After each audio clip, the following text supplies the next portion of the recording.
Welcome to this latest edition of the Ril Dil podcast. I'm your host, Ril Gerald Quinn, episode 819 of the Ril Dil podcast. And we are back for, this the gift that keeps on giving. We thought that we wouldn't be back, but I guess at this point we should just become accustomed to it in terms of what the NFL has turned into with just the, most incredible and just off the chain offseason in the history of the league. I don't think I'm being. It's I not. don't think I'm not exaggerating. You don't have to qualify. Just go on. It's just that simple. It's been It's just nothing's happening like this. Nonstop madness from week to week, and as always, similar to the NFL season, when the playoffs took place, I'm always joined by one Rob Sapp, who, like myself, is trying to get a hold of what exactly the hell is going on. Rob Sapp, how you doing this evening? Oh, I'm doing wonderful and doing great. Just to piggyback on Ril, this is how intense the NFL. I have to go in immediately because this is the second time where you've had a previous topic lined up, a juicy one, not like just trying to figure out something to do during the summer, right? But a juicy one lined up, and an immediate better one comes out that day that we're going to do the show. Yeah, this is a lot. This is a lot. Like literally, we will not be able to give Desean Watson the time it deserves, right? Probably not, because we have to go on to even as early as we're starting, because Desean Watson literally could have been a whole show. Yes, from start to finish. We didn't have to talk about nothing else but Desean Watson. But now, even where we go long, potentially, this. You got to give this so much attention. You have to. This is insane. This is insane what I'm looking at. Yeah. So and I've said that how many times in the last 3 weeks? I feel like every time I'm coming over here saying this is insane. Yeah. This is insane. Yeah. Yeah. Right. It's been a recurring theme throughout the course of this NFL offseason. March Madness has been, March Madness is going on that. This is March Madness. It's been the NFL has taken over college basketball in terms of that term with how it's been going. So today you had another receiver being traded, another top receiver, a guy who, like Davante Adams, one day will be in the Hall of Fame. Tyreek Hill traded to the Miami Dolphins. Hill is just 28. He's been in the league for a while. He's only 28 in the prime of his career. Kansas City gets 5 picks. They get a first in 2022, a second in 2022, a second in 2022. Also, they get a fourth in 2022, and also a fourth in 2023, and a sixth in 2023. So Hill immediately signs a extension to stay with Miami. Now, I know you saw the number, $120 million. This is what the contract really is. It's 3 years, $72 million, 52.5 guaranteed. That inflatable number is similar to what you saw originally with Davante Adams when they said it was $141 million in regard in 140 miles. Just that's an inflated number. Those fourth and fifth years. The most important parts of the contract is the beginning of any contract. So you gotta, when these contracts come out, you gotta give them a little time to kind of like marinate, because it's not the first number is not the real number. It's always the guaranteed money. So still, he's well compensated. 3 years, $72 million, 52.5 guaranteed. He is now a Miami Dolphin. When you heard about this trade, because I have a ton on this trade, but when you heard about this trade happening and you got all the information in terms of the compensation, what were your initial thoughts? Again, you can just continue to play this on loop from week to week. Shocked, stunned, didn't see this happening, confused as to why this is happening. It is very challenging for me to analyze any of the things that are happening in an isolation way, because I don't understand what I'm looking at right now, because it is so counter to the NFL I have watched my entire life.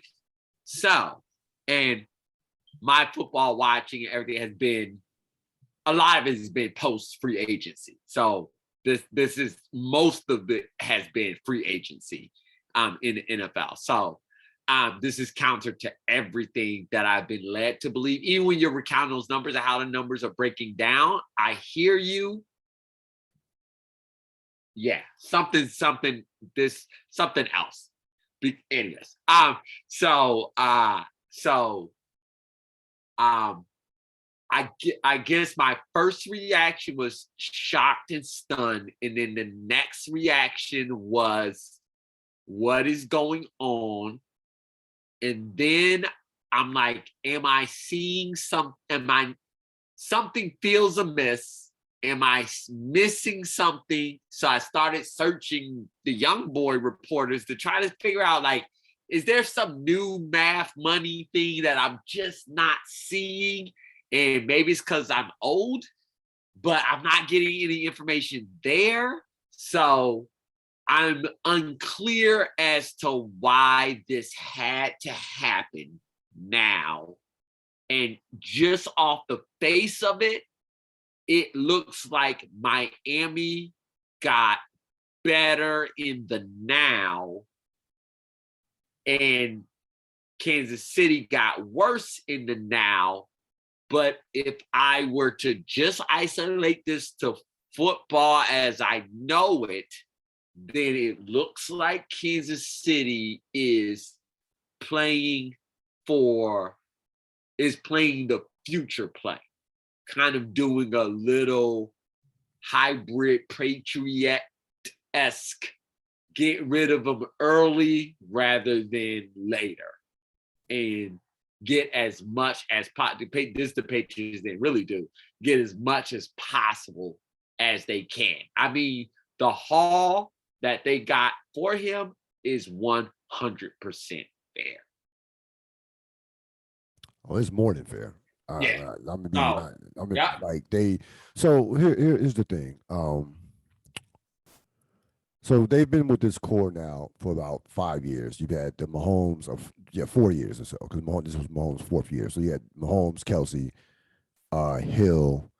You can throw in Chris Jones as well in that in terms of that core players, and it's produced a lot of success. 1 Super Bowl, a couple Super Bowl appearances, 4 AFC Championship appearances. But we talked all year long about what teams had done to catch Kansas City as far as in terms of game planning. Right. And we were wondering what was the move for Kansas City, not only from a strategic standpoint on the field, but possibly what could be something. What is their chess move? Yeah. What was Kansas City chess move? We were wondering throughout this course of this offseason about what is Kansas City going to do to combat this, nuclear sort of arms race that's going on in the AFC West and the AFC in general. I think with this deal, you got your answer. To me, I trust Kansas City from an organizational standpoint in terms of how they develop and draft talent, especially offensive talent. So it's like, okay, we'll pay you, but ultimately we still have to. We would like to improve our defense. We would like to. There are other parts of our team that we would like to work on, and I think it's gotten to a point. I talked to you earlier about this. Is I don't think that. I think again, I could be certainly proven wrong, but I think that it's got to a point with receivers. Now, by the way, I'm preface this and say, I don't think that we're seeing a devaluing of the wide receiver to the level of the I don't think we're seeing that. Money. This ain't devaluing nothing. Yeah, I don't think we're seeing that.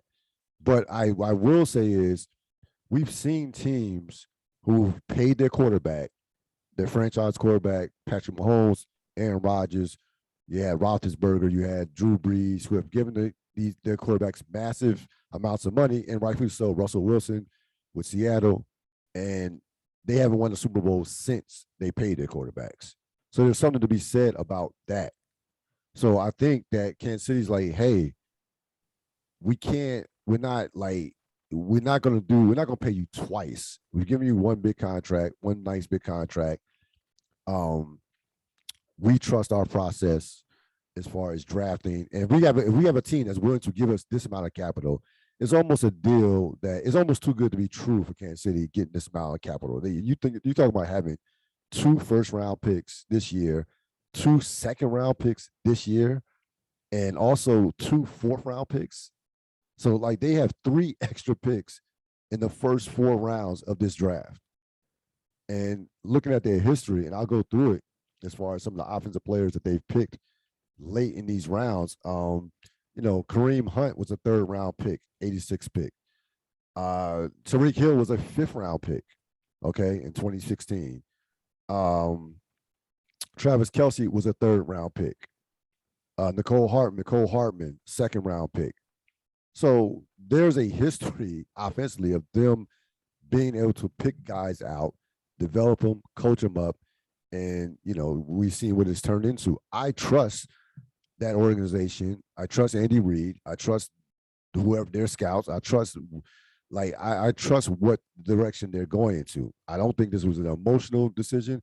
I don't think this was in contrary to how I felt about Devontae Adams, and we'll talk about that later. I don't think this was a ego decision. I simply think that this was just a business decision, and that this was just too much capital to turn down, to be honest with you. So I feel like Kansas City is making their move. You cannot gauge the Kansas City team right now based off. You can't gauge them right now because the draft hasn't taken place and free agency is not done. So those of you out there are gonna say, well, they're not as good without Tyreek Hill as they are right now. Yes, in this moment, yes, in this exact moment, but you have to wait till this plays out with the draft picks and also with the rest of free agency. They can move, they can make a trade. With the capital they have, they can trade for DK Metcalf. They have that kind of capital. So you have to wait to see where they're at as this process plays along. But look at their history. Look at their draft history. Look at the organ. Look who we're dealing with here in terms of how they do business. I have to give them the benefit from the doubt from that standpoint. And I think that this is. I really think, and I thought about this on my way home on the train. I was like, I really think that we're seeing a chess move, maybe a change in philosophy as well in terms of how they're going to approach the game approach the game offensively. I really do from that standpoint. So, what are your thoughts about that? My thoughts are we might have wanted to talk about this ahead of time. Otherwise, this is great if you like opposing opinions. I could not disagree with everything you said. Literally everything you said more. I 100% disagree with every single thing you said. I hate this move. I think it's short-sighted. I think it's stupid. You do not trade away a once-in-a-lifetime receiver. I've watched him eviscerate my team and other teams. He is a singular talent. It is ridiculous. If any of those things were accurate, we would have heard those things before. The Devontae Adams and Tyreek Hill trade do not make sense on any level, mainly because none of those things were said before. They're only said after to justify something that is unjustifiable with the current information that we have. You do not let a 6-time Pro Bowl singular talent in the prime of his career go on a Super Bowl contender. No, Surreal, what are we doing here? No, I'm not trying to legitimize this or anything. They're not thinking no steps ahead, none of that. They are hoping and praying to God this works out, because all that first, second, fourth, sixth in 2000 and who cares are theoretical exercises. They may or may not. We know the draft itself is 50-50 at best. That is a singular talent. You just let walk through that door. You don't do it. No franchise should do it. Don't condone it, won't condone it, won't ever condone it. this is ridiculous for them to do this. It's just ridiculous with the current information that we have right now. I should qualify that. So yeah, I disagree with every single thing you said. I would have made the move. I would have if it comes down to the money, if it comes down to where it comes down in terms of the money, I would have made. I can't go back. I can't turn down this amount of capital. I can't. Yeah, I can't. Easily turn that down. Hang up the phone. Bye. Tyreek Hill? Nope. We wasn't talking about Tyreek Hill.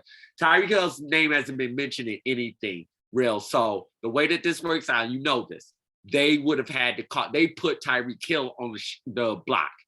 Miami didn't just not Miami. I mean, of course. So the GM makes call. Of course, they're making calls all the time. GM call. What about Tyreek Hill?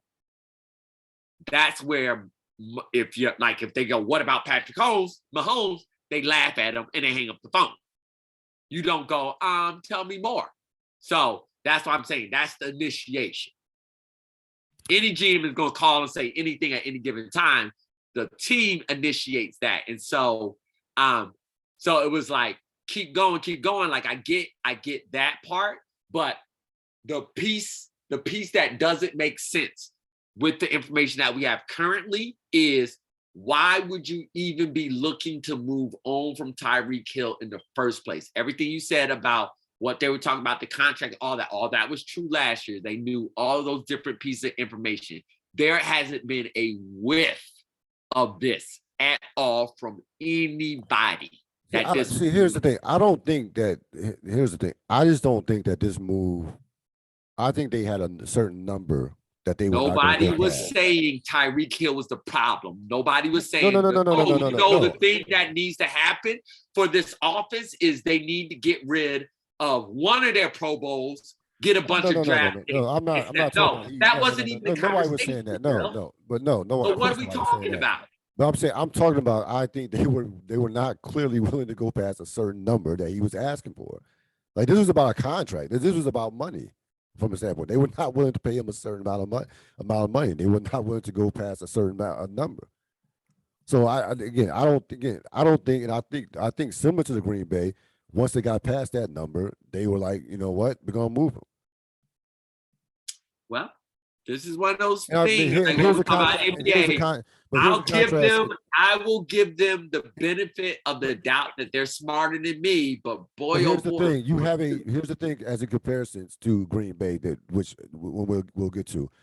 Your quarterback is 27 versus their quarterback being 38. So you have time to develop the talent, and And again, we've seen a number. Look, Jamar Chase, Justin Jefferson's, their receivers coming out of college that, come on. Real, you can say anything you want to me. All that is theoretical. Yeah, it is. But don't pretend like they're not big time receivers coming out of college every single year. Come on. But not Tyreek Hill. Not with that speed. They don't have to be exactly like Tyreek Hill to be effective. They had come on. This is absolutely going to be an argument. You ain't have to exactly be like Tyreek Hill. There's no way we're going to agree on this. No, that's fine. No, that's fine. He is. So do you think that? I'm very curious to see, and again, this will come out later on in terms of exactly how we got to this point this quickly, and how fast this happened. I think that again, I don't see Kansas City making emotional, just rash decisions. That's just not how this organization has operated. We're missing information. Of course, yeah, no, there's no two ways. Of course, something else at play that we just don't have the information on. Because I agree with you, this is not a emotional decision. If it was going to be an emotional decision, they would have done something when he had all those charges and everything against him, right? That would have been an emotional reaction. This just doesn't make sense. What do you think about it from a Miami perspective? It's terrifying to me from a Miami perspective. You're terrified of Miami? Oh my God, yes. See, Ril, this is where now I'm going to put my complete fandom hat on, because I've seen Tyreek Hill, Bills, bad. Just bad. It's bad for us. It is bad for the Bills. It is bad. I do not believe and I do not jump on this hype train against Tua. And these are the three weapons they now possess at the receiver position. Devontae Parker, Waddle, and Tyreek Hill. It terrifies me. It does. It does. They just paid the left tackle a bunch of money. They got Raheem Mostert in the backfield. They're going for speed kills. And speed absolutely kills us. They're building their own personal Bills destroyer over there. The reason the Patriots don't scare me is the way that they're building their team is stupid. And anti what's going on. That I do not like. I do not like what I saw. I do not like that. And so all I heard was that Ross was trying to lose and was everything like that. So cool. Then I'm confused on the other part. Why would you make this move if you are Miami? They're building their own personal Bills destruction machine in Miami. So no, I'm not a fan of this move from any side. But Miami got better. Here's what I say. Yes, Miami clearly got better, but and the Patriots fans, they are nervous and admitting it. They were so condescending to the rest of the AFC, but even they are like, we think Miami's better than us. Here's what I'll say about that. Yes, clearly Miami's better. Armstead, we know how good he is. We know we know down the weapons they have. I'm not ready to put them jumping into contender status because I don't trust the quarterback. I didn't say contender. Well, no, there were people say Miami could be a contender now. So I'm like, that's crazy. No, yes, of course. Are they a playoff contender? Absolutely, they were a playoff. Tyreek Hill is good. He's not that good. Yeah, there's no receiver that good. But I'm not you're in the division, so your perspective is different from that standpoint. But he's terrible. I'm not big picture. I'm not fearing Miami big picture. To be honest with you, I just wouldn't in terms of making. Yeah, can they make the playoffs? Sure, they can make the playoffs. But no, I'm not. I gotta see more on Tua. I'm not. And I'm not one of these Tua bashers either. I think Tua is okay. We'll see. I mean, guess we're gonna see what Tua is about because clearly they have the weapons now. So it's not that them not having. We will absolutely see what Tua is about. It'll be a career defining year for him because they have the weapons. We'll see what he's about. But I'm not I'm not terrified of Miami. Sure. You're in the NFC. Who cares? Yeah. Right. No, yeah. You're not in the mix of videos. So right. Get out of here with your analysis. If you don't care or you're not impressed. Get out of here. Go deal with whatever quarterbacks you don't have to deal with on a weekly basis. But no, good for Miami. I mean, listen, I think this is what the NFL is right now of you having to be just uber aggressive if you go for it. This is what you need, it's a lot of capital. I agree it's a lot of capital, but you have to make moves.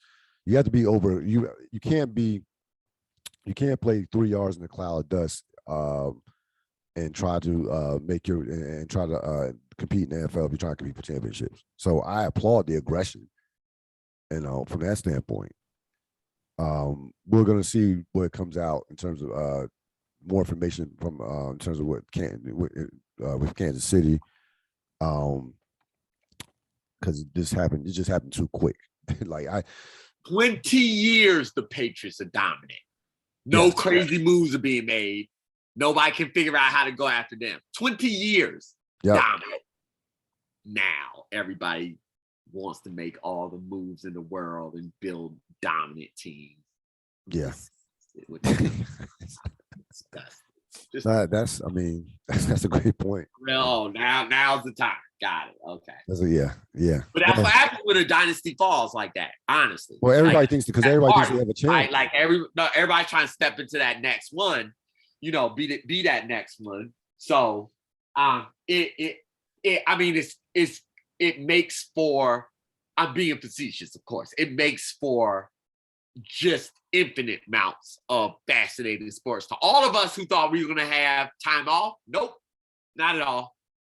Not even remotely close. Because the dust hasn't settled on all this yet. We can't even get into, like, for real, what do all these moves mean? Because like you said, there's still so much roster construction to be done. Right. So we can't even get into what this all means as to what the on-field product will even look like. And then to think about the on-field product and all the different dynamics that could potentially, because while new and exciting is great, new is new. And there's a growth that comes with that, right? So a lot of this honestly will actually be about, out of all this stuff, who's healthy and who's able to get over that long learning curve the quickest. Yep. Now we move on to Desean Watson. Of course, last week he received a record-shattering, fully guaranteed contract, $230 million. He is now, of course, a Cleveland Brown. Once the criminal charges were dropped, or not dropped, but once it got established that he wasn't going to be charged from a criminal standpoint, and it was just going to come down to the civil cases, 22 civil cases. Then the floodgates kind of opened up, where you had New Orleans, Carolina. I'm leaving out a couple teams. Atlanta. Yep. You had about 4 or 5. Maybe it was even more than that. It was at least 5. Yeah. 4 or 5. Yeah, there's at least 5 teams that had major serious interest in Desean Watson. He initially turns down Cleveland, but they came with too much money the second time.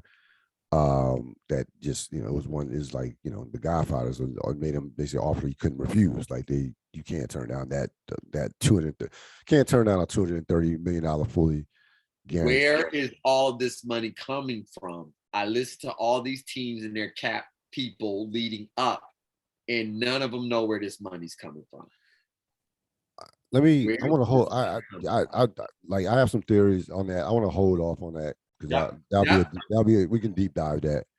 I have some couple theories on that from that standpoint. But yeah, everybody's pulling money out their asses. Where did that money come from? So yes, absolutely. Yeah. So this happens, and it's like, damn, like wow, $230 million getting fully guaranteed. So you got that, Desean Watson back in the league. Then you have, of course, the 22 civil cases that are, that the proverbial elephant in the room.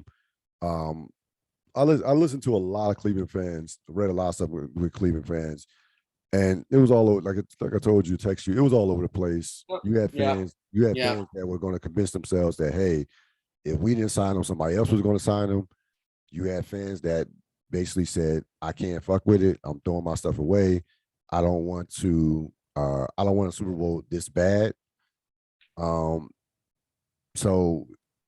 you had more of the fans who just said, like, ooh, something is just not right about this. When you heard about this, let me ask you, hypothetically speaking, if you're a Cleveland Brown fan, what would you be thinking right now? I mean, that's an interesting question. I'll answer that, but I've also been pretty on record with my feelings on Desean Watson on this show.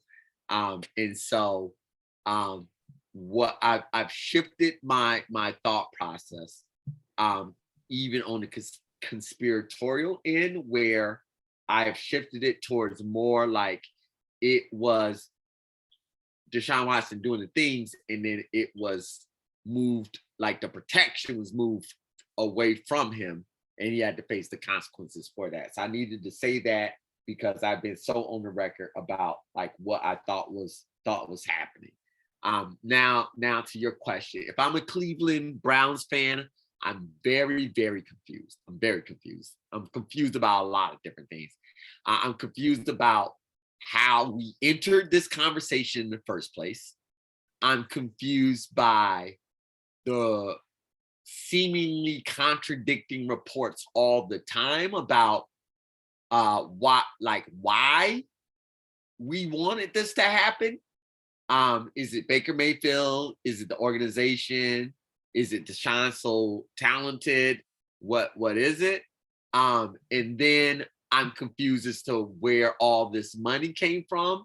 And if we could summon up this amount of money for Desean, I wonder where were they in. I would wonder where my team was in the Russell Wilson, where they were in the Aaron Rodgers type discussion as well. Did it have to be Desean Watson? If we could pull this amount of capital there, it's hard for me to be like a Cleveland Brown fan, so I'll flip it. Would I want Desean Watson on the Buffalo Bills? And my answer is no. It's too much drama at too high of a profile position. And that feels like not a contending team. And that's why you pay a quarterback like that much money, is to be an instant contender. And I think because of everything that comes with him, it actually defeats that purpose. So he's probably going. I mean, more than likely he's going to be suspended for anywhere from 6 to 8 games. If you notice, of course, they structured the contract to where he's only make his base salary is only $1 million. So if he is fined, he's only going to get fined like $55,000 a game, and they put the rest of that money in terms of like into a salary bonus or whatever, signing bonus. So fans obviously a lot of fans were obviously pissed off about that. In terms of, from a morality standpoint, here's where I stand. I root for a team that I have never seen a franchise quarterback. I was too young for Joe Theismann. Okay. I've never seen a franchise quarterback. I root for a team that has gone through, despite winning championships with Super Bowls with Mark Rippon and Doug Williams, they were not franchise quarterbacks. Clearly, were not franchise quarterbacks. We've gone through as many quarterbacks as any franchise in the last 30 years. I would probably the most, to be honest with you. Definitely top 3 in that category. And I have to agree with you. I wouldn't want him on my team. And I was one at the beginning of this to say, hey, let this process play out. I don't want to condemn this man's reputation, or I don't want to be guilty to proven innocent. But at a certain point, when it's like fucking 22 cases, it's like, bruh, 22 cases, 24 women. I'm like, yeah, rape. He may not have raped somebody, but something happened that wasn't supposed to happen. And just the fact that he put himself in that position to be accused of this is problematic, to say the least. And also thought about from a standpoint of, yeah, if he was on my team and we did, because I disagree with you. I think Cleveland will be a contender, maybe not this year, but in the future, I think they're going to be a contender, and they may even win a Super Bowl. But if that does happen, do I really want to be? I don't want to be saying Super Bowl, but like if you win a Super Bowl, it's supposed to be just pure joy and bliss. You're not supposed to be saying we won a Super Bowl, but, and I just feel like anybody with a clear conscience having that dude on your team, you're going to be saying we won a Super Bowl, but, and it's like, no, I'm good. I've been having conversations with a mutual friend of ours about, we talk about the industry in terms of just the not so much the sports industry, but just the entertainment industry. And we see a lot of these actors and people basically selling their souls for a bag, or people just doing anything for attention. We see it on the internet all the time for just for fame and, just for some quick cash. And we were having conversations like, it's not certain things I'm not going to do just for money. And as a sports fan, I'm not selling my soul as a sports fan just for a Super Bowl champion. So that's where I was at with the Watson thing. listen, the talent is undeniable. We know Deshaun Watson is a legit top 7 to 8 quarterback. I mean, the guy's a winner. He won in college. He was successful in his short time in the NFL. He's been great. So it's not even about, and he's only 26 years old. So it's not even about his on the field talent. But to your point, I don't want I don't just again, I don't want those questions of morality and having. I don't want to deal with this in terms of trying to and also want to root for my team at the same time. I don't, as a fan. So we agree from that standpoint. And especially me, you have a franchise quarterback, but I would we would love a talent, somebody as talented as Deshaun Watson, but I don't want Deshaun Watson. I wouldn't want Deshaun Watson, and we didn't have a chance at him anyway because we wouldn't have waived his no trade clause. But even if he would have, it would have been like we win a championship. I can't fully enjoy that championship if we were to win. So listen, I think he'll play this season. If you're his people, so you hated this for. Who do you hate this more for? Who do you dislike this more for, him or for Cleveland? Because you were consistent with saying I don't. If I'm his people, if I'm advising him, I wouldn't have went to Cleveland. Yeah, well, I mean, I ultimately hate this for Cleveland because I do not think they get what they want out of this, which is a championship. And so, and Deshaun Watson will get what he wants out of this, which is all the money. So that's a win for Deshaun Watson and his people. So everybody will ultimately get over whatever happens. But definitely in the short term, like if it was about Deshaun Watson rehabilitating himself and ingratiating himself back into the culture of the NFL and doing it as quietly and peacefully and not as disruptive to himself and his family, then Atlanta would have been the best spot for him. That is a city and a culture that sports is in. We're good, we're there. You're not good, and we don't care. Arthur Blank is an owner that doesn't really mean anything about anything, right? And that whatever. They turn over that coach staff whenever they feel like it. So I felt like that would have been a softer landing spot. Media not heart, not everything like that. Conversely, Cleveland cares a lot about their football, a lot.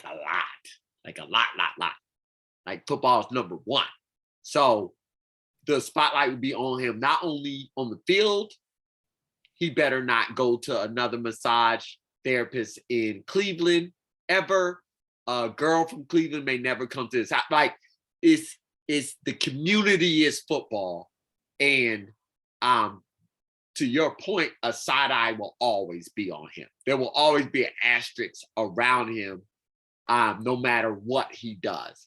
And in a place that is starving for that quarterback play, but also, and I've experienced this with Josh Allen, what people also really want to do is really love and embrace their quarterback, right? Those two things.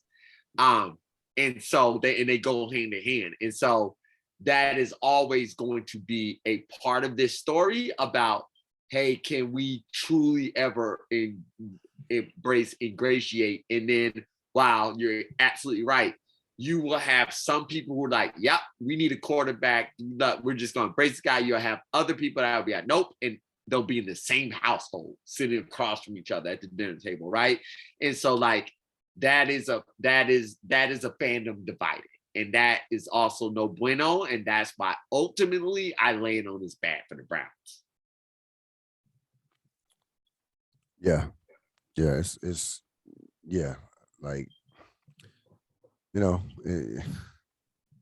It's tough, man. It's tough. It's tough.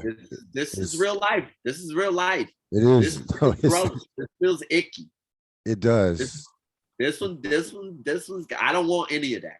Honestly, as a fan, I would prefer not to. And I was having this conversation with my brother, but we all have our own individual fandom lines, right? Right. He's done. He's done with the Dolphins. whatchamacallit was the line for him. Flores? Coach, former coach. Yeah, Flores is the line. He's just done. He's done with the Dolphins and pretty much done with the NFL. I'll probably get him back into the NFL at least. But wow, I didn't know that. Yeah, no, it's serious. It's serious. No, everybody has a line. Rex Ryan was mine, Real. I was done with the Bills for years. That Rex Ryan regime, I did not acknowledge it. Yeah. I did not watch. I did not care. And that was the first time ever. That was my line. Yeah. We all have our individual lines. And this one, and the reason you got an individual line is because the reckoning is, can I feel good when this person wins? Yep. Right? And it's like, when he's on your team, can I feel good when my team wins? His success is my team's success. Can I feel good? And if that answer is no, then you have to be like, you know what? This defeats the purpose, right? Yeah. We don't get anything out of this other than entertainment. And so if watching my team becomes a painful experience, why am I doing it? And not the fun sports painful wins and losses, right? Like, this makes me feel uncomfortable about who I am as a human being. Right. That's different. Yeah. And that's next level. And that's what the Cleveland Browns face. And like, as we're talking about, like the Tyreek Hill move terrifies me. This move doesn't worry me at all. You said they're going to, nope. He will never be the player he was in Houston here, ever. And I say I keep the strong opinions coming on Desean Watson because it is a very strong situation. This has so many ways to play out. This has so many ways to play out that this will be another infinitely fascinating aspect of an NFL season that is already infinitely fascinating.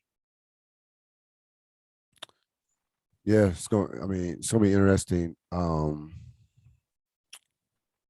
I heard some comparisons in terms of how he's going to rebuild his his image, and I heard the Kobe Ben Roethlisberger comparisons. And the thing I'll say about those, in particular, Kobe Bryant, when Kobe Bryant, when all that went down, Kobe Bryant, first of all, he was already on the Los Angeles Lakers. He was already established as a Laker superstar or what have you.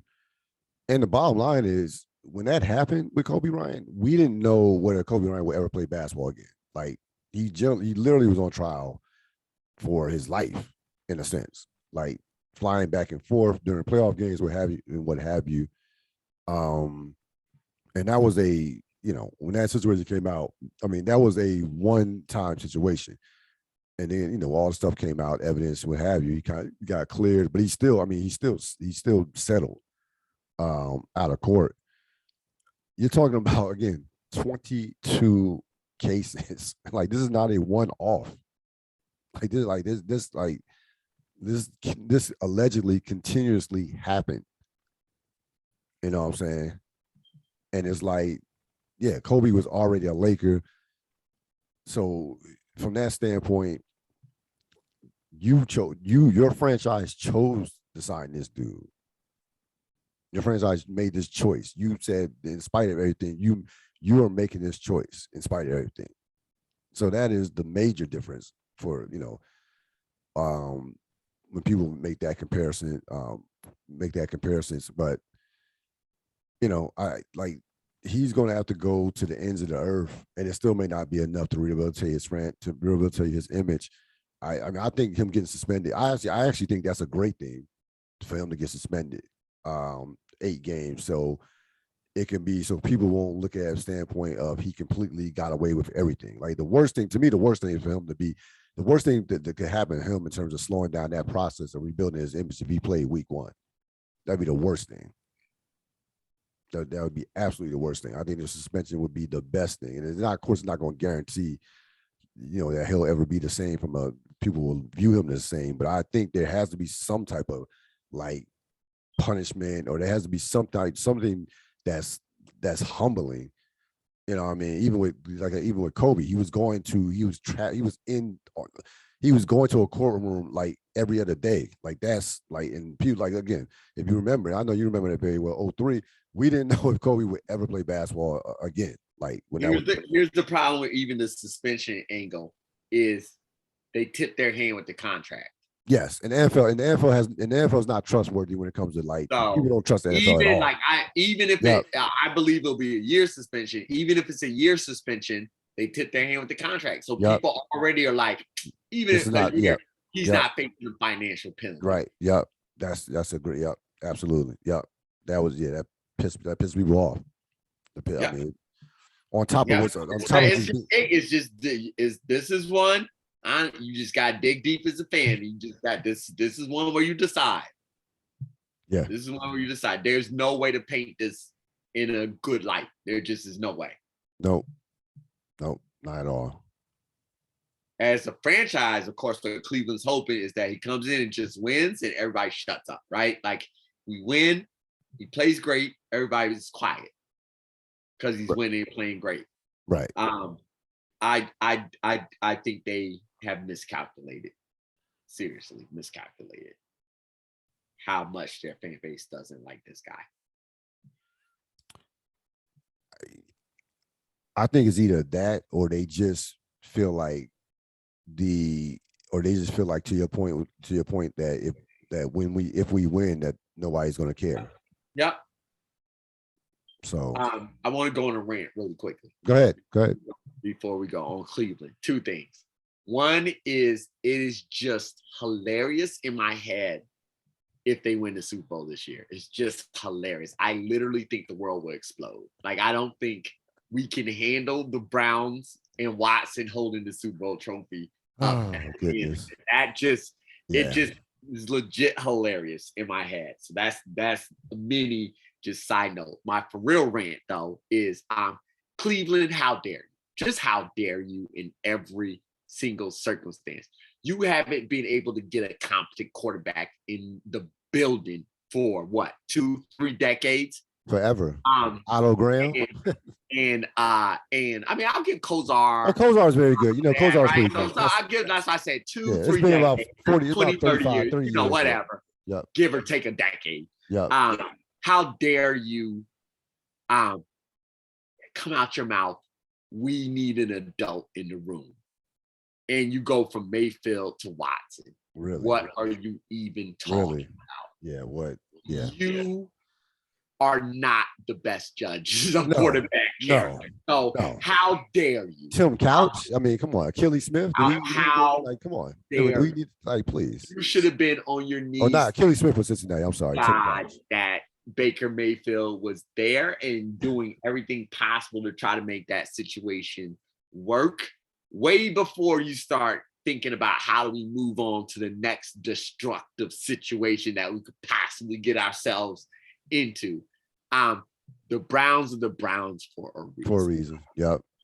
And I'll end it at that. Yep. Yeah. At the end of the day, you see why these franchises are who they are. Yep. Also, 100%. Another side note. Now that I'm thinking about, I'm on this topic. When you made your comment about the Redskins, how many quarterbacks they've gone through, excuse me. The Commanders. Sorry, excuse me. The Commanders and how many quarterbacks they're going through. The Colts are trying to break that record by the end of this decade. They're just like, you know what? We just want a quarterback a year. We're just gonna do it again every year. So that's just another funny thing that was in my head. Oh, good. Yeah, we'll talk about the Colts. Yeah. So the first major receiver the first All-Pro receiver that got moved before. It is so insane that we're having this conversation. The first All-Pro receiver. Not first All-Pro receiver. Of this offseason. Of this offseason, yeah, exactly. Of this offseason. That was literally, we're like, oh, that's the thing that happens now. Yeah. Devontae Adams gets moved to the Raiders. Devontae Adams, who University is regarded pound for pound to be the best receiver in football, coming off another All-Pro, just all-world season. We know what he can do. he gets a 3 years, and this is what the contract really is: 3 years, $67 million. You heard a lot of talk about, again, we hear the rumblings. Fresno State, great relationship with their Carr and their, buddy and what have you. I Similar to Cleveland, I was on the Green Bay Packer thread, and just virtually, it's ironic. Cleveland gets an all-pro caliber player, and they part of them, a lot of them don't want no part of them. Green Bay losing the all-pro player, and the fans are just in like the fans are some of the greatest actors or actually believe in the organization, because I heard nothing but, hey, you know, we this is a good move. We're getting a lot of capital. Aaron, could spread the wealth. We were 7-0 when Devontae Adams was hurt. Aaron was forcing the ball to Devontae Adams too much. You don't give a receiver $28 million a year. Yep. We can develop some weapons. The Packers know what they're doing. I heard nothing, almost nothing, but fans convincing themselves that this was a good move. And it was hilarious to me. I was like, you know what? I'm not even trying to steal your joy. You are Packers fans. I hear everything that you're saying, but no, when I'm not, I have to, let me be the adult in the room, the objective one in the room, and say this 1,000% was not a good move. Turns out that Aaron Rodgers, we had questions about this when it happened, that Aaron Rodgers they basically said that he did know this was coming. And basically, Green Bay said that we were willing to offer him just as much, as not more, but he turned us down. But the bottom line is, listen, they could have done this deal. They knew what they were doing by waiting to do this deal, because once you wait to the offseason like this, then you put more people in play. They could have signed him in the regular season and got this over with. They knew once he reached franchise stage, they knew he wasn't going to play. More likely wasn't going to They knew this was going to could be a blow up, and all this shit could happen. I don't think I just think that, like, to your point, our points we made offline, like, this was all ego. And I got some very interesting analogy to make to I compare this to. What were your thoughts? I think Green Bay made the cognitive decision that the way that they were going to sell this was to drag Adams down, uplift Aaron Rodgers, and so to pacify their fan base on this one. Also, the fan base is just very used to kicking up for Aaron Rodgers, no matter what he does. And so once it was Aaron Rodgers is the one that was signed, and Devontae Adams was the one that was leaving, it was very easy to make Devontae Adams the enemy. And all of a sudden, Aaron Rodgers is the big hero now. So that is that. I look at this as the exact same way with the Kansas City decision. You don't do this. This is stupid. This doesn't make any sense. Both of those teams are lesser. And so you can sell the fan base and read all the different things, that all the different words and everything that are being said. But I love this. I mean, I could not love this move more from the Raiders, and especially pair what the Chiefs just did. Oh my goodness, they are dancing on tables in the AFC West. They are just dancing on tables, and the Raiders particularly. This is a gold mine fit for the Raiders, and Green Bay's just lesser. They're just lesser. It's just that simple. They're lesser. Whatever their chances were, they went down. So here's the thing. So yeah, the compensation was a first and a second. So that was a conversation. They got a first this year and a second this year. That the Raiders traded for Devontae Adams. Here's what I'll say, and I'll make this analogy. I watched Rounders recently, and like Green Bay and Aaron Rodgers are absolutely made for each other.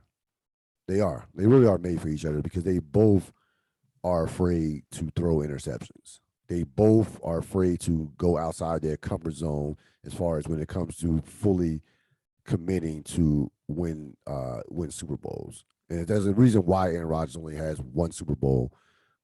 in his Hall of Fame all-time great career. And he's part of it, hasn't played well in big moments. But the other part of it is the organization.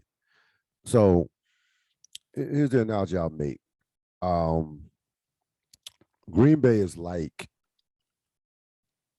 the Kanish off Rounders. I remember there's a scene in the Rounders with Kanish and Matt Damon are going at it towards the end of the movie. And Matt Damon is like, yo, you never go for it as far as going for it in terms of the World Series of Poker. You always keep everything so close to the best per se, and you never had the heart, the guts to go for it. This is after the Kanish refuses to give him some money so he can enter the game with KGB. And great scene because in essence, they both were right. Because so Kanish is like, look, I'm not here. I'm not trying to be the greatest. I'm not trying to be the World Series of Poker champion. My kids eat. I play for the money. I'm playing I got alimony, shit like that. I'm comfortable. I got the truck, my own business. I'm comfortable with where I'm at in life. And Green Bay as a franchise, they are comfortable in where they're at as a franchise. So they're not going to go they're just not going to go completely all in and go for it outside of their organizational structure and how they deal. Aaron Rodgers is like that in terms of interceptions. Reason why he doesn't throw a lot of interceptions. He's not going to go, like you mentioned earlier. You mentioned in a couple podcasts when we did after that San Francisco game. He doesn't there are throws he doesn't make because he doesn't want to throw an interception. They are both. It's really remarkable when you really sit back and look at it. Green Bay and Aaron Rodgers are just alike from that standpoint. In today's NFL, we'll talk more about this. You have to be, if you're not all in terms of winning championships, you're not going to win the Super Bowl moving forward. That's just where we're at right now.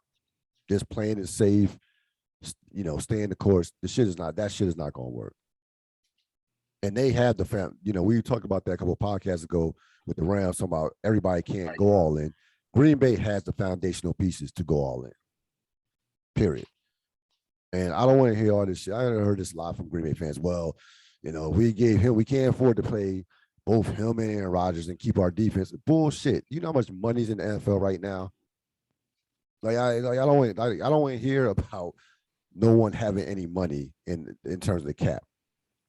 And that should be, that's going to lead me into, the deep dive here in terms of some theories about where all this money is coming from. The bottom line is the salary cap is fucking non-existent. Like, you're talking teams that your team just gave fucking Von Miller a bunch of money. I don't want to hear about teams that you can't. I'm sorry. I paid 120 million. Yeah. You can't sell me on we don't have the money or they can't. No, the NFL, these teams are worth more than ever. You have a gambling revenue of over $1 billion. You have revenue, and the NFL teams are receiving 4% of that. So these teams have more money than ever. And to be honest with you, if you don't have all you need is a creative capologist to kind of move, restructure contracts and do all that shit. You have one of those. And by the way, if you don't, then you're playing with, you're up Schick's Creek without a paddle. You don't have a capologist that can allow you to make moves like that. So it's not about the money. They could afford to pay. They could have gave Devontae Adams that money and still kept pieces and necessary pieces to compete for a Super Bowl.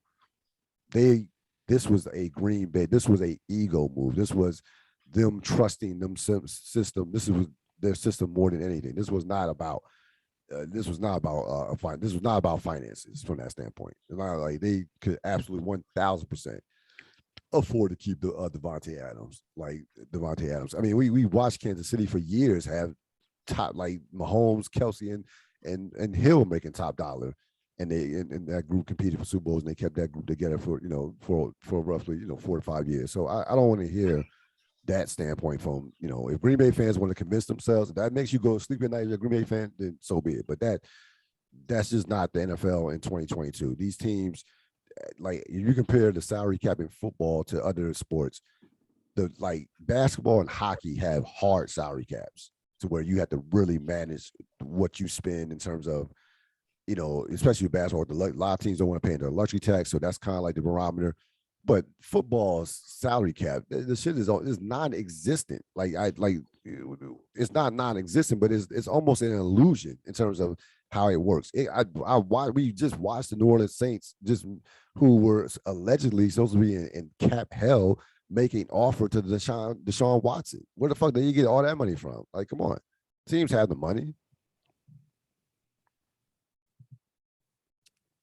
So again, if you're a Green Bay fan, you want to convince yourself that, hey, we can't afford to keep Aaron Rodgers, Devontae Adams at top dollar, then hey, knock yourself out. If that makes you sleep at night, knock yourself out. But that's just not reality. I just think like the way things are happening right now, you just have to be willing to you have to be uber aggressive in terms of if you're gonna go for it, then go for it. Like, it's really no in between. Either you are rebuilding or you're going for it. Getting to the Raiders, I know you touched on it. 1,000% love this for the Raiders. I'm surprised that there were actually people criticizing this move for the Raiders, saying they overpaid to get him. I'm like, nah. You look at that offense right now. You place him with Waller and then Hunter Renfrow with an above average quarterback. I mean, the Raiders are going to be right there. They will be right there competing. And in that division, you had that division, you have to make a move like this to compete in that division. That division's insane. So I have zero. I don't see anybody can knock the Raiders. I get the Raiders all the credit in the world. They're not going to just stand back and what you going to do with the Raiders? You're going to stand back and get the shit kicked out of you by 3 other teams? Because that's what was going to happen if you did nothing. Like, come on. So no, it's a great move for the Raiders. I want to get back to the guaranteed money that Desean Watson got, because it was a question I was going to ask you in regards to that. So he gets $230 million of fully guaranteed money, right? If I'm Joe Burrow or Justin Herbert or even Lamar Jackson, and I'm talking to my agent, I'm like, yo, all the money, my guaranteed money, all my money in my contract needs to be fully guaranteed. I think that's the next financial jump that we could be headed for in terms of these quarterbacks. What are your thoughts on that? And then once it happens for the quarterbacks, then it'll start happening for everybody else. Yep. Once you breach that door, you can't. There's no closing it. Nope. You wonder the highest big quarterback contract will always be the next one. And so whatever the last quarterback got will be the baseline. So you're absolutely right. Every quarterback whose contract comes up will be asking for that and more. And they will. Yeah, no, because I'm like, yo, what? He got, this how much fully guaranteed? And then nah. No. And you got it all. You got it all. He got it all. Yes, he got it all. He got it all. So the next big contract seemingly will be Lamar Jackson. I'll be curious to see what he gets. Everything that who were we just talking about? Everything Watson. that Watson got and more. Yeah, that's what he will get. Unless he gives a discount. But it will only be if he wants to do that. Yeah, I don't. This is his first big contract. That's not gonna happen. Yeah. It would be insane if he would do that. Yeah, I don't see that happening. If I were anybody close to him, I would strangle him. Him down. No, absolutely not. We want it all of it right Everything. now. Yep. His style of play. Oh no. Yeah. No. Oh yeah. Especially I mean, you're always one hit away anyway. But you said, his style of play.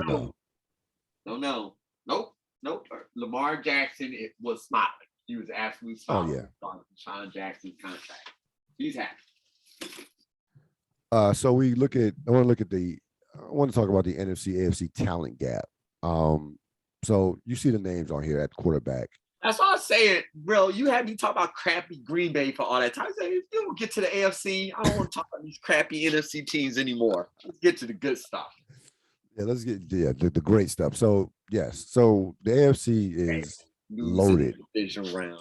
Loaded. You look at all the quarterbacks, and that's not even included some of the guys that just got signed, that just got traded for. We'll talk about Matt Ryan later and potential for others, but you look at those top quarterbacks in no particular order. That's sick. And you look at the players that were added. And by the way, when I was making this list, well, of course, Tyreek Hill was already in the AFC. So, but there's somebody else that I left that I'm sure I left out, a prominent player that was added, that I probably left out. But these are the main notable players that have been added, either trade or free agency.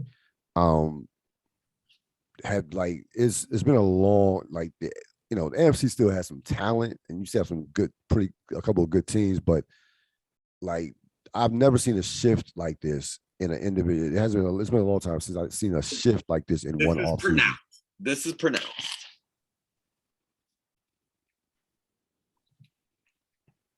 Like, is this what? Let me ask you. Is like, all right, for entertainment purposes, and like we're making content off it, of course. Is this good for the league? This is amazing for the league because this is historic. This is something that has never happened ever. Yep.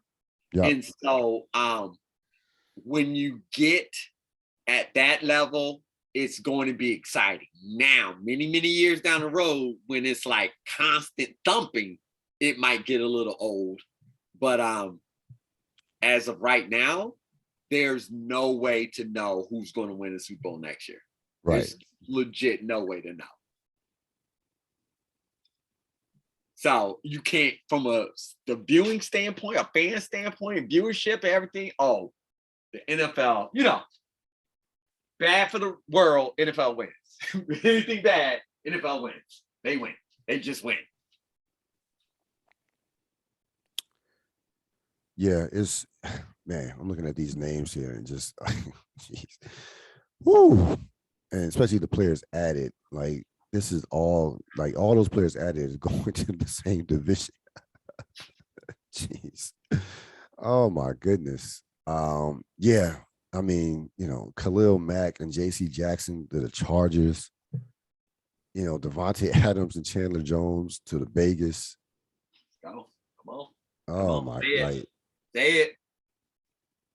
Yeah. You can read every name on that list. Randy Gregory and Russell Wilson to Denver.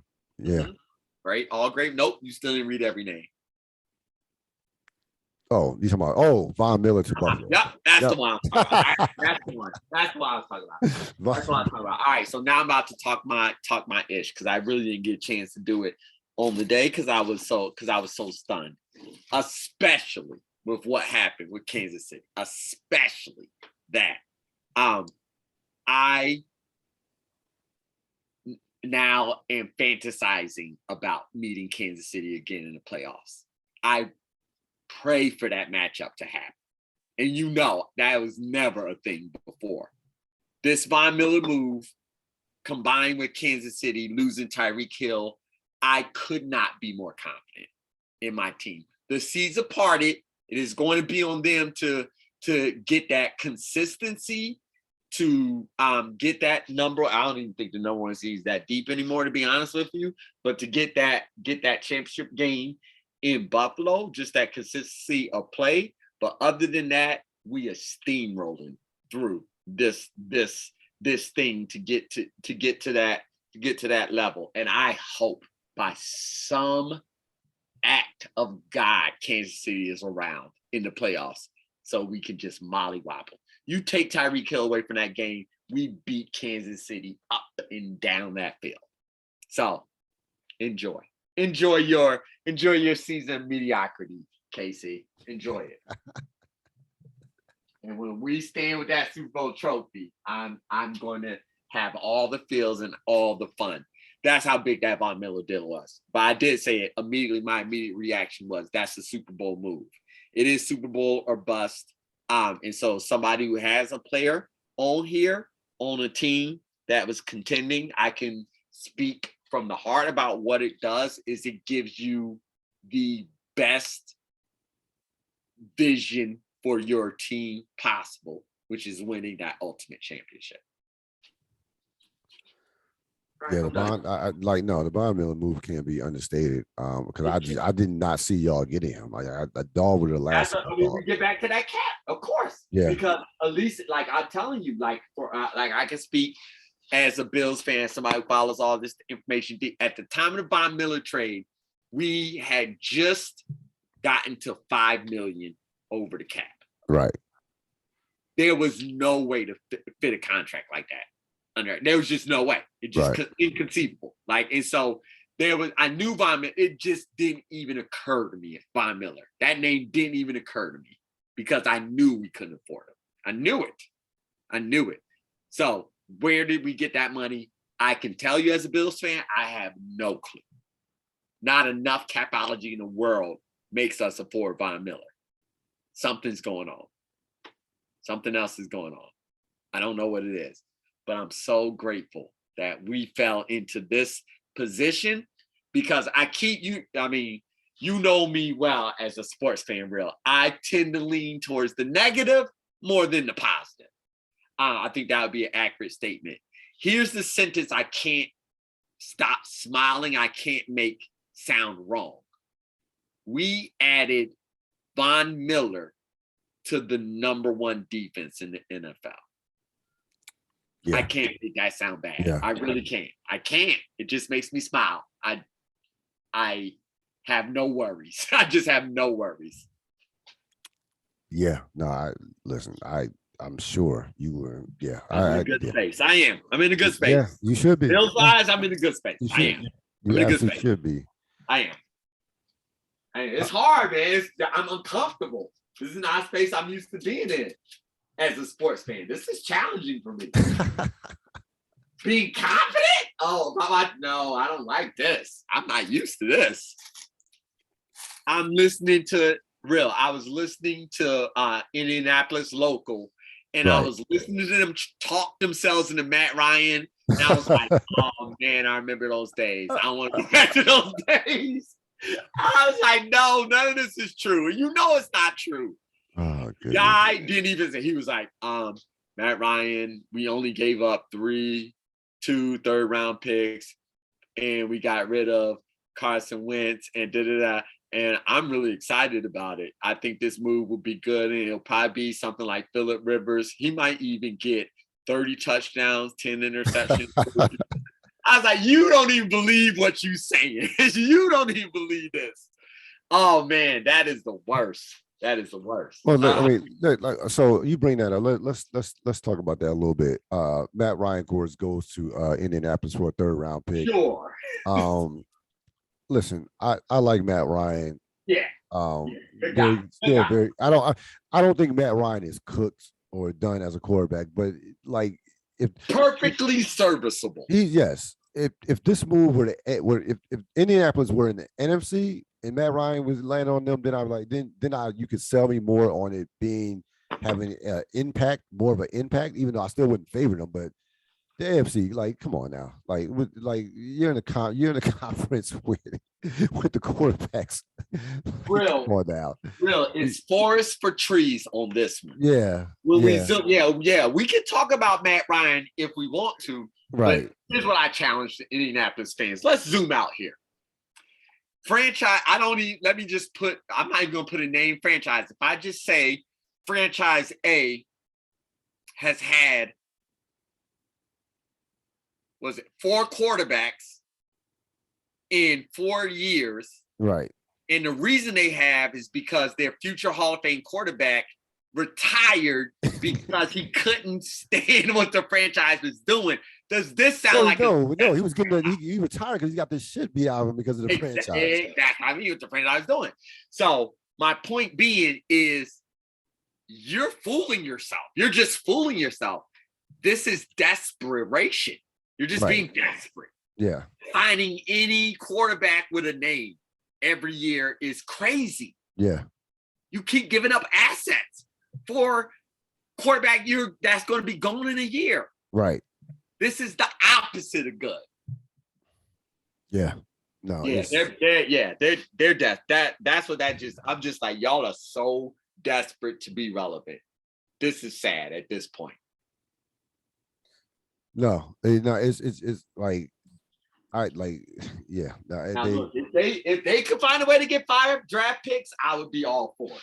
That franchise can reboot because they want to win the old school way, and it's just not going to work. Here's the thing you just mentioned about, you just mentioned it with you just mentioned it with Andrew Luck. You had a franchise generational talent. Okay, they should have been booted from the league. You had that. That's you had it. This guy was considered like the best prospect. He was considered to be one of the 3 best prospects in 40 years, along with Elway and Peyton Manning. He was on that level as far as a prospect. Okay. No, get that, Ril. He was living up to it. You're right. No, he was more than living up to it. No, I know. No, 1,000%. None of us were saying that. He was more than living up to it. He got to a championship game, was, Pro Bowl every year. Yes, he was more. We knew watching that dude play quarterback that was a championship caliber quarterback. So it's like the football gods are laughing at you right now. You don't run him out of the league and then all of a sudden think that you're going to be one move away from being back in that championship. No, you have to suffer for that. You could not be more accurate. They're getting exactly what they deserve. Yeah, I mean, you think you're gonna replace this dude and then what? Carson Wentz, Pat Ryan? No. Like, what are we like? Come on, man. No, you gotta eat. You gotta suffer for that. When you drive off a Hall of Fame, a future Hall of Fame quarterback, a guy who was going on his way to the Hall of Fame. Franchise quarterback, no. I could not agree with this more. No. Yeah, you do. Like, come on, man. Yeah, you do. Y'all have to do at least 3 more years of suffering. Yeah. Minimum. At least, minimum. At least, yes, minimum. They really are convincing themselves, we're a Matt Ryan away. Sure. Oh, God. You got to go to deep space for that. One guy I heard literally try to cope.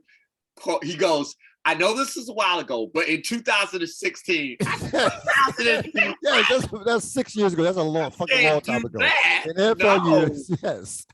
No, 2016 has nothing to do with right now at all. What are we talking about? No. Yes, that is a long time ago. Yes, 6 years is a long time in sports. Yes, and eternity, especially in the NFL. Yes, that's a long time. You didn't say 2020. No, you 2016. Yeah, 2016. I was like, oh, y'all reaching. Ooh, you struggling right now. Oh, man. Like, this one. Just say it's bad. At that point, just say it's bad. 2016. Oh, goodness. Couple questions for Sap. Who won the week?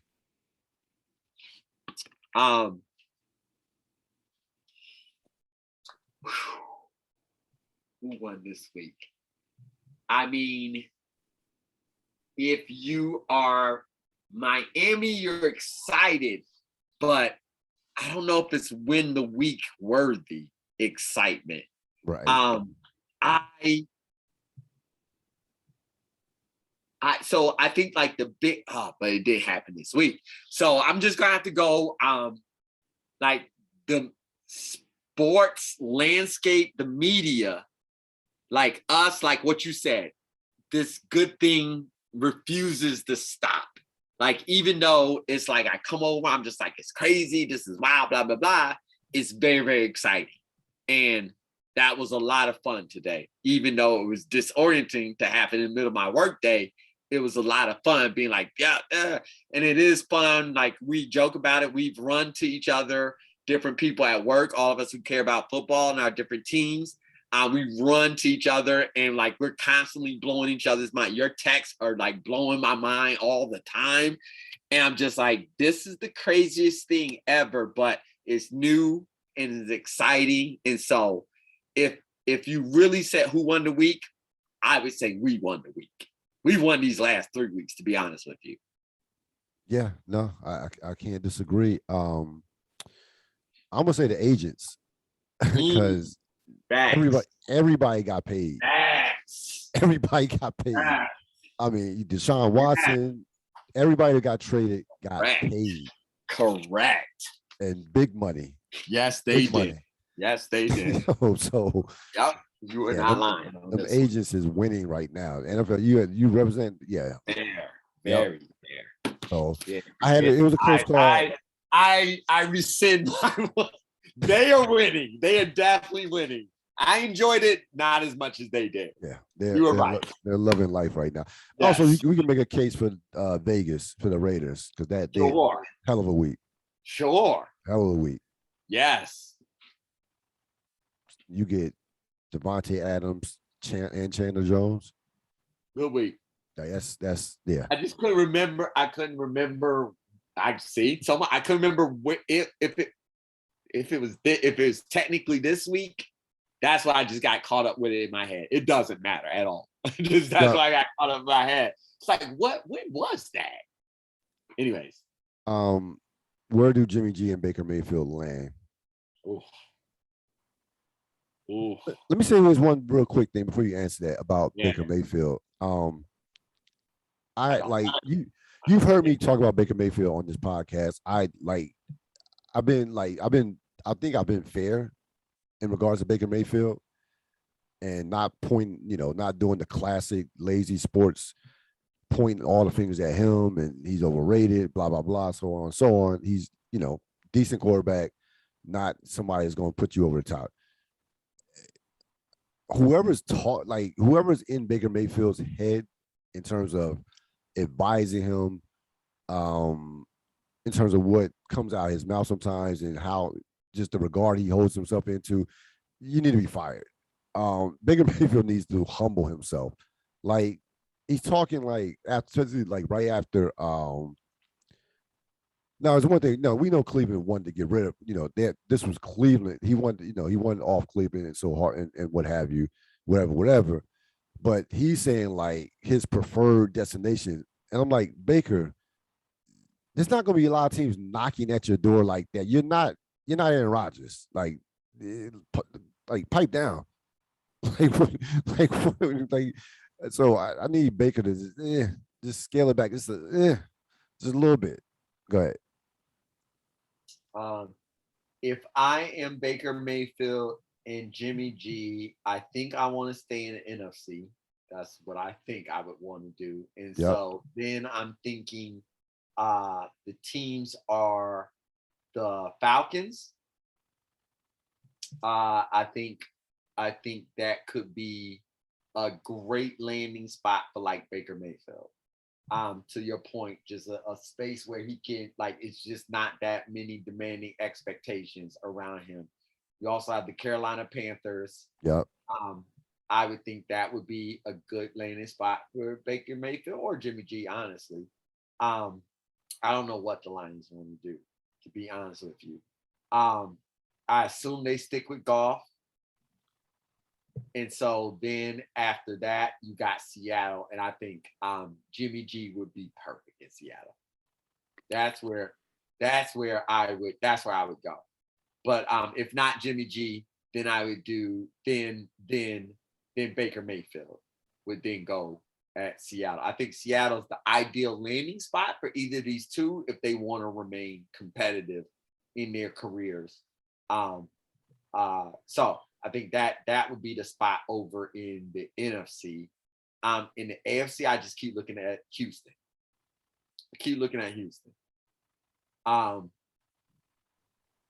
After that, you have the Jets potentially. That's it. Houston and the Jets, potentially. And I don't even think the Jets are in it. I mean, I don't see, if you're Indianapolis, why you don't have Jimmy G on your squad in the first place, to be honest with you. Yeah, I don't understand that. I don't get it. But yeah, I don't get that at all. No. So yeah, that's kind of like how I would see that shaking out. If you ask me, I would probably say Jimmy G, I like for what I think Seattle wants to do. For what Seattle wants to do. And I think Baker Mayfield in a Carolina or Houston makes so much sense, particularly Houston, now that I'm thinking about it. Texas, football, brash, they love that stuff. So those are my final answers. Jimmy G, Seattle, Baker Mayfield, Houston. Final. I have a dark horse sleeper. No. I want to go back a little bit to who won the week. I forgot about this guy, but he has to be on in the conversation. Kirk Cousins. Kirk Cousins was a 4th round pick. Just signed a 1-year, $35 million extension. His total salary accumulations, and I checked this today, when it's all said and done, are going to come out to $231 million for a guy. Sam Darnold, not Sam Darnold. What was the Rams quarterback? Damn. The Eagles. He was the last rookie quarterback to get that $50 million immediate payday and a huge bonus. Sam, isn't it Sam something? You keep going with your point. I'll look it up. I mean, Jared, you talking about Jared Goff? Not Jared Goff. Sorry. Keep going. Just keep going. I'll get it. Yeah. The guy, listen, he has some good years in Washington. Kirk Cousins is a very good quarterback. But Kirk Cousins is not a franchise. It's not putting you over the top. And Kirk Cousins will not be in the Hall of Fame. But in terms of maximizing, getting your bag and getting paid and make I can't he and his agent, hats off to you. Hats off to you. You can't it's just, it's really remarkable to see where he's come from. And for like I said, look at his salary, look at the accumulation of money that he's going to end up making. Is insane in terms of how much money. And Kurt just keeps winning. He keeps winning from a standpoint of just, winning at the bank. He's winning at the bank. So you can talk about Kirk Cousins all you want. Y'all can knock him all you want. Kurt is laughing all the way to the bank. So he is Sam Bradford 2.0. Oh, yeah. Yep. Sam Bradford. Yep. I forgot about Yep. Total career earnings, $130 million. Good for pretty high on the list of anyway. So total earnings $130 million, and as we know, not the most stellar career in NFL history. No, yeah, that's a good one. That's a good one. So that's what I think. Kirk Cousins is the champ at making money. Yes, he is. Listen. Very good at it. I'm not going. Nobody's mad. Not gonna hustle. I'm not. No, not in the least bit. Not in the least bit mad at him. Real or not, the Packers will have a 1,000-yard receiver this year. Not. Okay. I agree with that. The NFL offseason has surpassed the NBA's offseason. I think that's This year? Oof. That's tough because the NBA is known for its offseason. The NBA's offseason is always a beast. Crazy, yeah. So surpassed, I wouldn't go surpassed. But they're on equal footing. They equaled it this year. This one was one for the books for the NFL. Equal. I'll go equal, not surpass. Got it. Yep. So real or not, I'm just gonna have to go not real because I don't know if the NFL can sustain this. We know the NBA can sustain this. Yes. Yep. They're off seasons. Of course. All right. We can say not. Read it. Not. No. Negative. Ain't happening.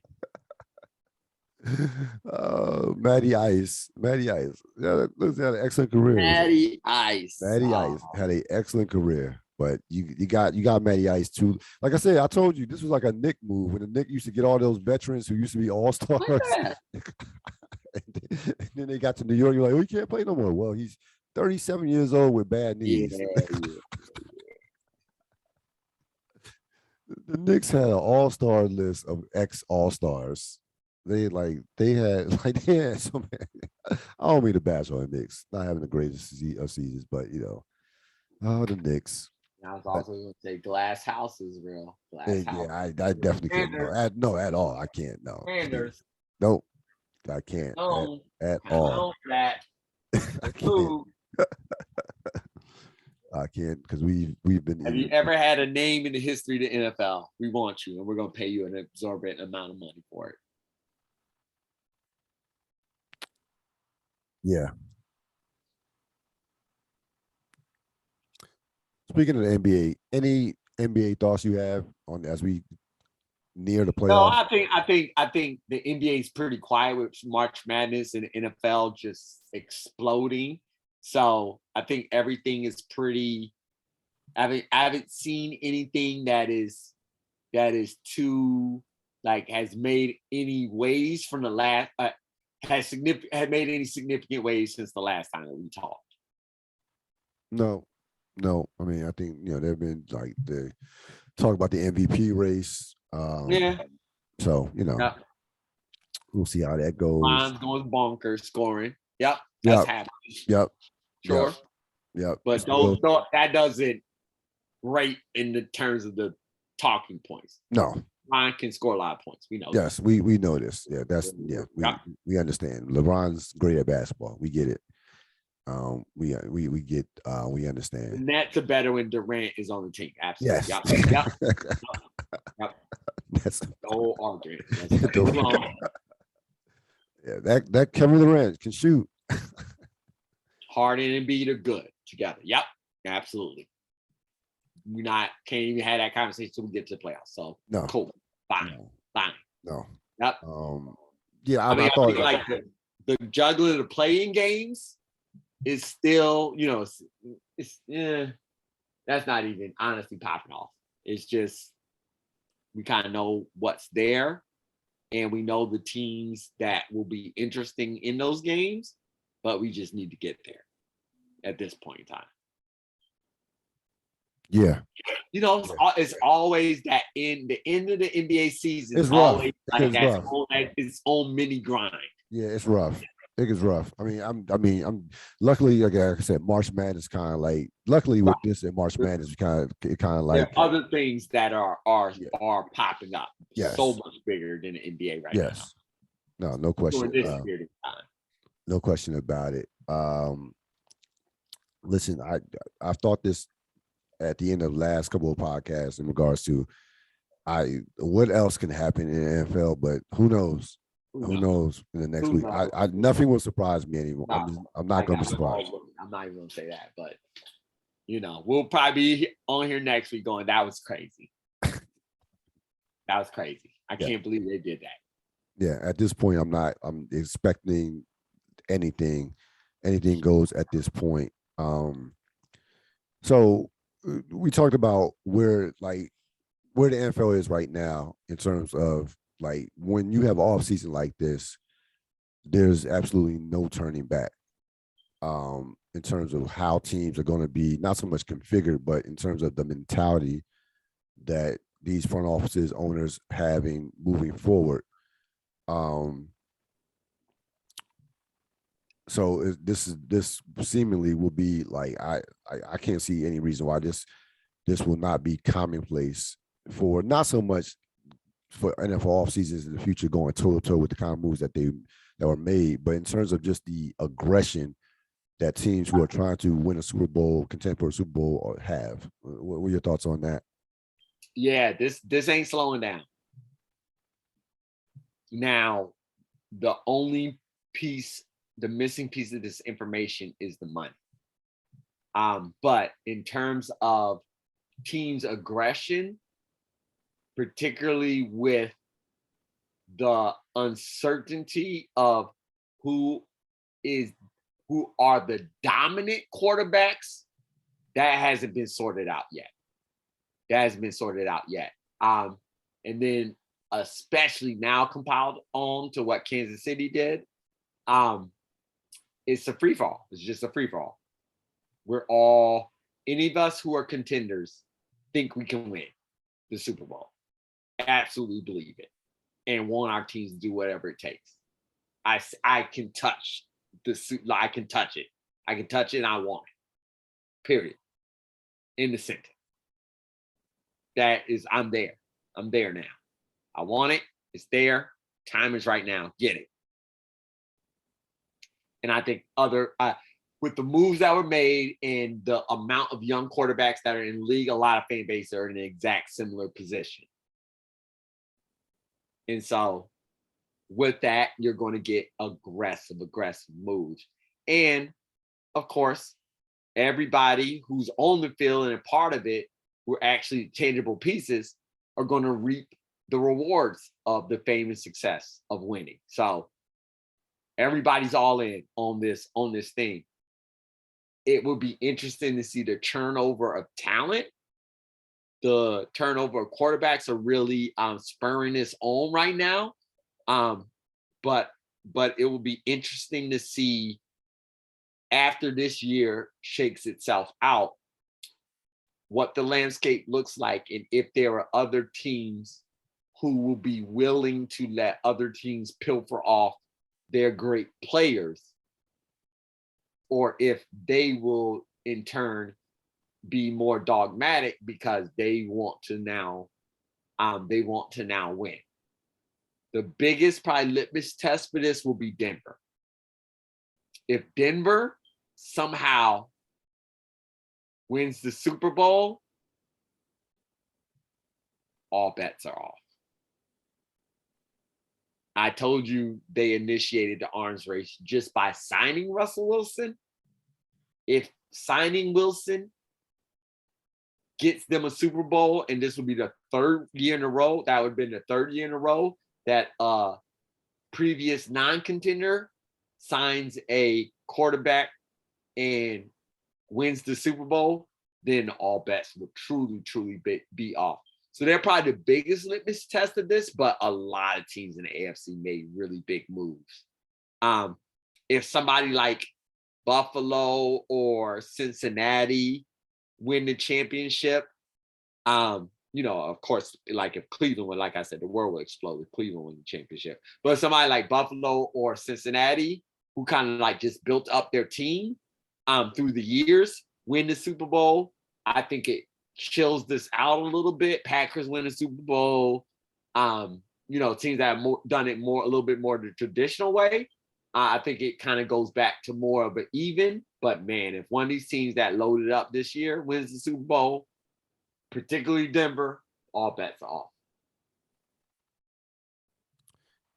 Yeah, no, I completely agree. Part of me wants to lay a bet down for Cleveland winning the Super Bowl. I can't get that idea out of my head. I mean, it would not. That would be a bad bet. I mean, I can't. Wouldn't be. I'm telling you right now. Sometime in the next couple of days, I'm gonna check. I'm definitely checking those odds. I'm telling you that right now. I'll be honest with you. I'm not even a gambler like that, but I will be checking to see what that action is looking like. I'll be honest with you, because that's one of those bets that could go. It could, it'll be very interesting to see what the odds are on them winning the Super Bowl next year. Very interesting, to say the least. Bank with Cincinnati being in the Super Bowl, like those early season odds. Oh yeah, no, no. Cincinnati, exactly. Cincinnati's. I forgot what Cincinnati's was. It was, I think it was in the triple digits. Yeah, it was like 1,200 to 1. 1,200 to 1. Okay. Something like that. Yeah, no.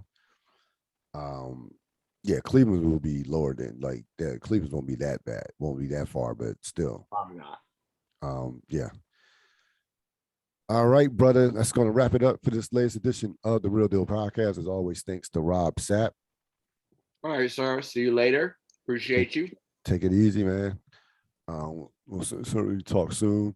Of course, tonight, not tonight, but this podcast will be out later on this evening. Tomorrow, of course, we will be doing the Snowfall episode 6, season 5, episode 6, the part 2 of the Iliad.